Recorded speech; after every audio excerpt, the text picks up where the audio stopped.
My name is Shannon and I'm the Literacy and Innovation Specialist at the Ingersoll branch of the Oxford County Library. And today I wanted to share with you this book, Animal Masquerade by Marianne Dubuque.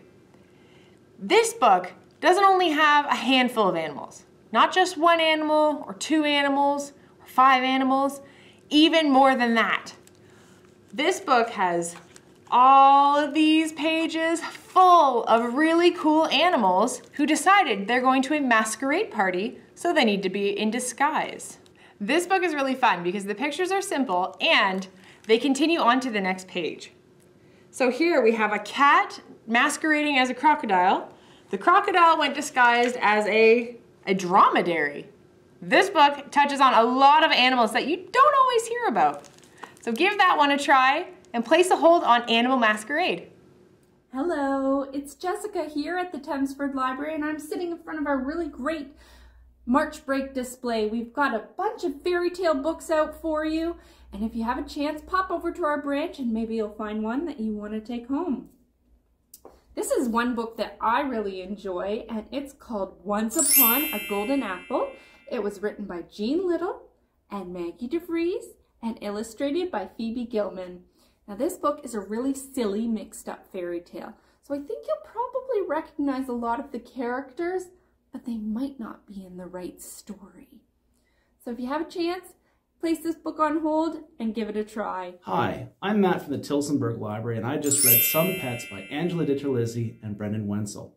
This book was a lot of fun to read. In it, you'll meet all kinds of adorable pets that'll make you laugh. The illustrations are a lot of fun. I highly recommend this book if you haven't read it before, and if you've read it before, then you'll probably want to read it again. Hi, I'm Jane, and I'm the supervisor at the Embro Library. The book that I've chosen for Tales and Tales is called Horses and Ponies. It was published in 2021 by DK Publishing. It can be found in the junior nonfiction section in the library. There are a lot of beautiful pictures in this book, and it's got lots of information about all the different breeds, how to care for a horse, and it answers lots of interesting questions, such as, why do horses wear shoes? Why do they sleep standing up? Can you tell what a horse is thinking? If you like horses, I'm sure you'll love this book. Thank you. Hi everyone, my name is Jen and I'm a public service clerk and program assistant at the Tillsonburg branch of Oxford County Library. The book that I'm recommending today is The Ichabog by Jk Rowling. It was published in 2020 by Scholastic Incorporated. The Ichabog is a monster whom everyone in the town of Cornucopia is extremely afraid of. Some say he breathes fire, spits poison, and roars through the mist as he runs toward the sheep to eat them all. This book is a very good example of how starting rumors and spreading rumors can have detrimental effects to people and community alike. Definitely give it a read. Hi, I'm Shelley, and I sit behind the desk at the Innerkit Public Library branch of OCL. Today I'm here to talk about a favorite book of mine, Coyote Sings to the Moon. It's the story of what happens when all the other animals and the old woman who nightly sing praises to the moon don't want Coyote to join in because no one likes his voice. It's a terrific story, lots of humor, some really great illustrations, and it's a wonderful way of understanding the natives' point of view of the moon and where it sits in the sky.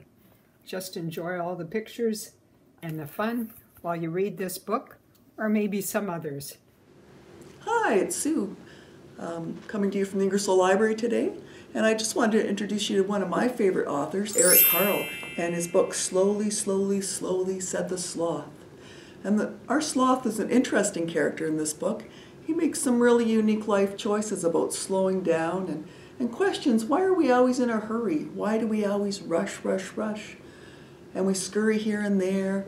And a lot of his friends in the book, they question a lot of his choices, like why he chooses to slow down in the rain, and why he's just hanging up in the tree when everybody's running for cover. So if you want to check this book out at the library, you'll also meet a lot of his friends in the back. Some interesting animals that we don't always see a lot.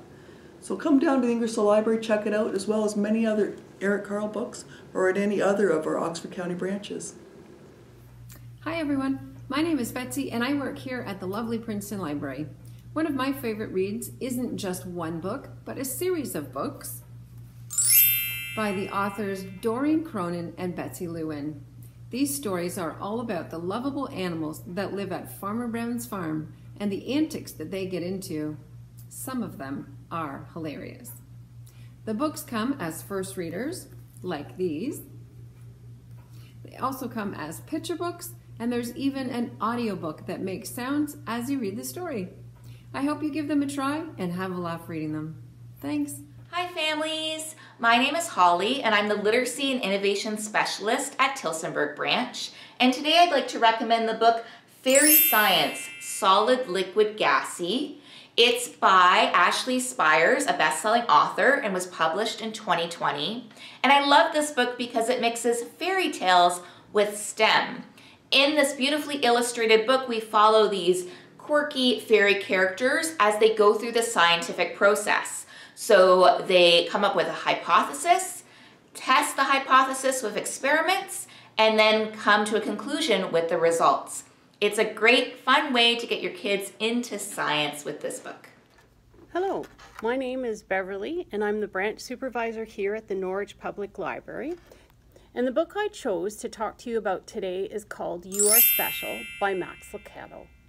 This is a feel-good, heartwarming tale about a make-believe village where a wood carver named Eli makes wemmicks, small wooden carvings of people. The wemmicks have a strange tradition. Every day, the wemmicks go out and put stars on the wemmicks that are beautiful and no paint is chipped off of them, and they're very talented. And they put gray dots on the wemmicks that have wood chips and make messes and just generally are problematic. In this story, you will learn of our main character, Punchinello and Lucia, and Eli. In this tale, you'll learn the secret of why no gold stars or gray dots stick to Lucia, and how Punchinello learns her secret. You will learn how Punchinello is special, no matter what other wemmicks think of him. This book shares a universal message, regardless of how people or the world around you evaluates you or judges you. God cherishes you the way you are. I hope that you'll take the time to read this book, and more importantly, that you will realize you were made on purpose with a purpose. Happy reading. Hi, I am Kathy Hofstetter. I'm a wife, a mother, and a grandmother. Shout out to Calvin, Simon, and Henry. Hi guys. I have been the supervisor at the Plattsville Library branch since March 1992, which makes it 30 years. Today I'd like to highlight the book, Ghost Tales. And it was written by Philip Roy, and the illustrator is Andrea Torrey Balsera. I chose this book because sometimes we all have a hard time falling asleep at night. And that is what's happened with Happy the little mouse. He was determined to fall asleep, but he had a hard time doing it. He had a good friend named John who was very patient with him. And as we read through the story, you will find out that there was other characters in the story that we meet from other stories, like Hansel and Gretel and the Three Bears. So that's kind of why I recommend this book, because you get to meet other people and you get to hear about a little mouse who had a hard time falling asleep. So if you want to read this book or any other book, picture book that are great for bedtime stories, just go to www.ocl.net and put a hold on your books.